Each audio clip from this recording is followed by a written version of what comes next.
The wind swept gently over the hills of Aven, humming a quiet tune through the emerald leaves of the forest of Fennon. The sky, painted with soft lavender clouds, stretched wide above the kingdom of Bestide, where tall silver towers pierced the heavens, glinting under the sun like blades of light. Magic lived in the air, not loud or boastful, but patient, ancient, breathing beneath the rivers, curled in the roots of old trees, and whispering secrets to those who could hear. The river of the divine carved a gleaming path between the kingdoms, its waters so clear that even the stars above could see themselves in it at night. The mermaids who lived within it spoke only in riddles and song, their voices soft but echoing for miles. Flowers bloomed in places no one planted them. The mountains of Sereti stood to the east, sharp and unmoving, a reminder of the old gods. And nestled beyond the range, barely visible on the edge of the horizon, the dark mists of the Manavashera kingdom brooded silently. But here, in Aven's heart, there was still peace. Not the shallow kind that masks fear, but deep-rooted peace, a balance kept alive by the magic of the land and the crystal that pulsed in silence within Bestide's royal temple. The crystal of life. Some said it was carved from the first star to fall to the world. Others claimed it was given by the gods, a gift of life, but cursed with death if misused.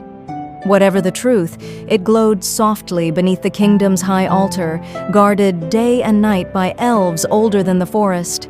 Bestide had once been a kingdom of joy, music, festivals, sword dancing, and the smell of rain-soaked moss after a summer storm. But now, even in peace, the wind carried tension. There had been whispers of goblin fires glowing deep in the ravines, of scouts not returning from the northern roads, of King Valise, the beloved elven king, who had not stood from his bed in days. He was dying, and the land could feel it. In the royal gardens, where golden lilies bloomed and magic drifted like perfume, two sisters stood, both daughters of the king, yet as different as fire and moonlight. "Do you hear that?" said Eliana, the younger, kneeling near the white roses. Her voice was soft, almost musical. Her fingers moved through the petals gently, healing a wilted bloom with just a breath of her magic. Even the trees are holding their breath. Above her, dressed in dark red armor, stood Annabelle, the elder, a soldier, a war-born daughter. Her hands rested on the hilt of her blade as if it was part of her body.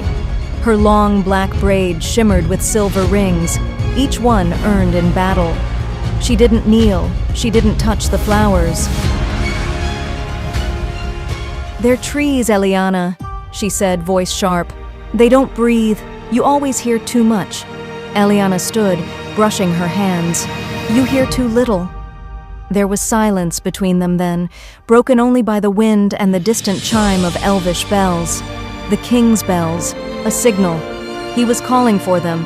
The bells tolled again, low and slow, like a heartbeat fading. Annabelle was already walking, her boots thudding softly against the polished stone of the palace walkway.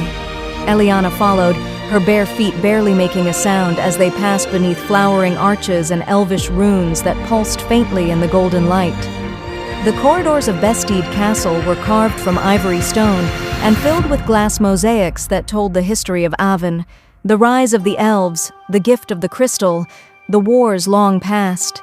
Now, shadows moved over those images, cast by the torches lining the walls.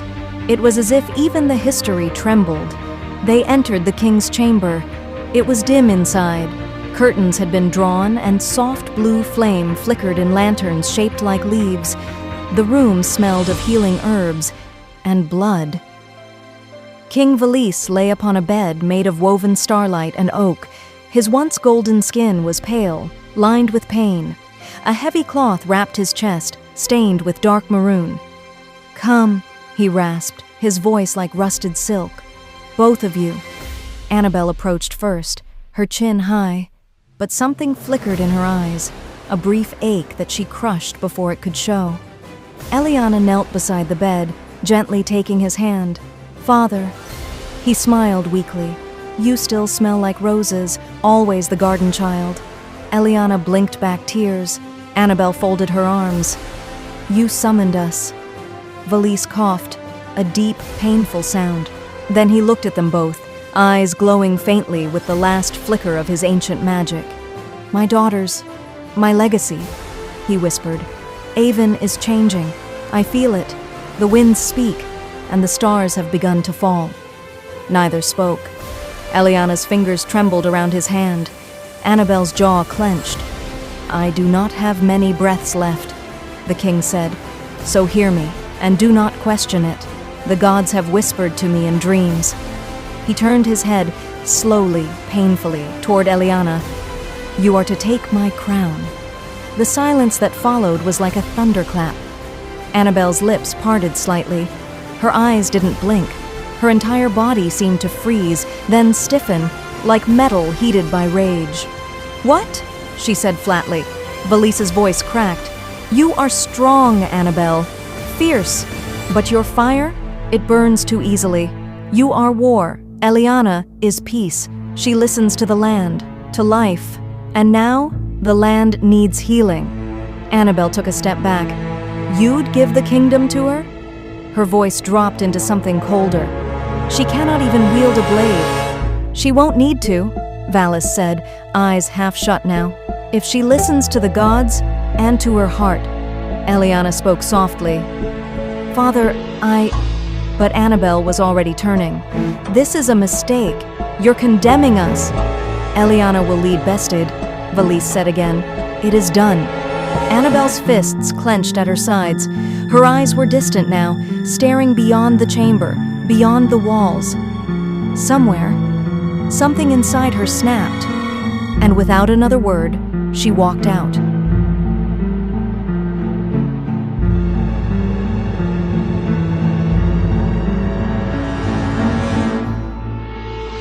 When Annabelle's footsteps faded into silence, the room seemed to sigh. Eliana remained kneeling beside the bed, her hand still wrapped gently around her father's. Her heart ached, not only for the kingdom, but for the sister she had just lost to the shadows. King Valise turned his head again, slowly, as if even that simple motion stole life from his bones. He looked at Eliana with tired, ancient eyes. Do not hate her, he whispered. I don't, Eliana said softly, though her voice trembled. But I fear what she may become. Valise gave a bitter smile.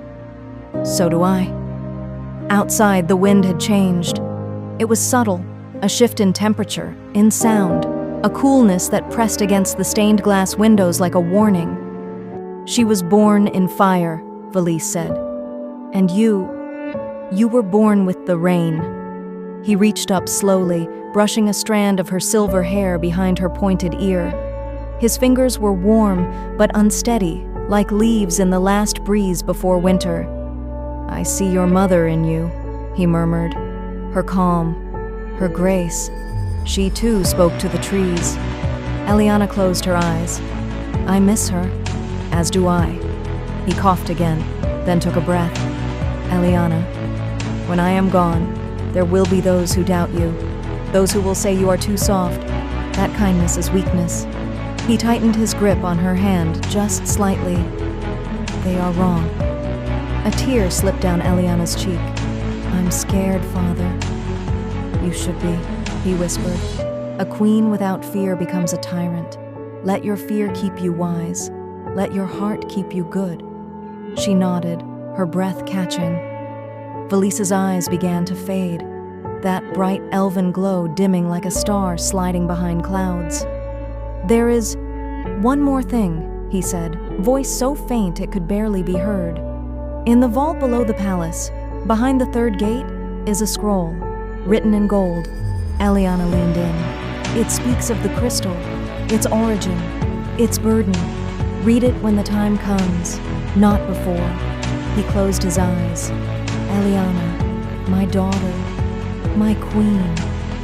His voice disappeared into a long, final breath. A breeze swept through the chamber, though no windows were open. The flames in the lanterns dimmed, and in the distance, from deep within the palace, the crystal of life pulsed once, a soft, golden heartbeat, as if it had felt its guardian pass. Eliana sat in silence. The last flower in her hair fell to the ground.